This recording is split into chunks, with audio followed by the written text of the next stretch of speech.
श्री ब्रह्मचैतन्य गोंदवलेकर महाराज प्रवचन 31 जानेवारी। नाम हाच भगवंताचा अवतार। आजच्या युगात नाम हाच भगवंताचा अवतार आहे। सुष्टांचे रक्षण आणि दुष्टांचा नाश करण्याकरता मी अवतार घेतो असे भगवंतांनी गीतेत सांगितले आहे। त्यावरून असे ठरते की सुष्ट आणि दुष्ट या दोघांचेही अस्तित्व असून त्यात दुष्टांकडून सुष्टांना त्रास होण्यातच भगवंताच्या अवताराची उत्पत्ती आहे। आजकाल पाहू गेले तर असे दिसते की सुष्टांचे अस्तित्व जवळजवळ दुर्मिळ झाले आहे।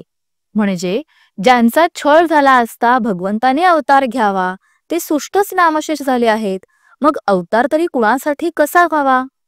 याचा अर्थ अवतार होणारच नाही असे नाही, पण वस्तुस्थिती काय आहे ते यावरून आपल्याला समजेल। आजची परिस्थिती आणि पूर्वीच्या काळची परिस्थिती यात फरक आहे। पूर्वी सद्भावना जिवंत होती, पण ती उघडपणे कृतीत आणणे कठीण होते।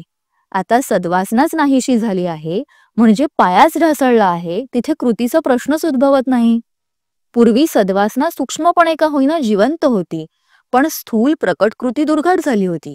त्यावेळी भगवंताला स्थूलात येऊन कार्य करणे जरूर होते आणि अशा वेळी अवतार घेऊन म्हणजे सगुण रूप धारण करून भगवंताने कार्य केलेही। आत्ताचा प्रश्न दुर्वासना जाऊन सद्वासना कशी उत्पन्न होईल हा आहे, म्हणजेच कार्य सूक्ष्मांतले आहे। म्हणजे जसा रोग तसे औषध किंवा काट्याने काटा काढावा या न्यायाने उपाययोजना सूक्ष्मातच केली पाहिजे।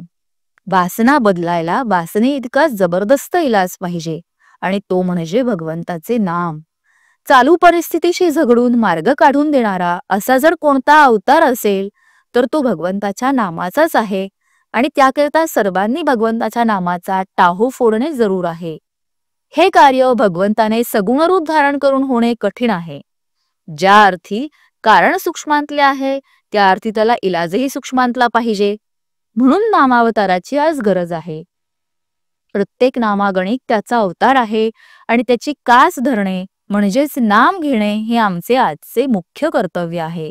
तेवढे केले की नाम आपले अवतार कार्य करून दाखवेल। आपण आपले प्रेम प्रपंचाकडे लावले आहे ते नामाकडे लावावे, म्हणजे नामस्मरणात फार आनंद येईल।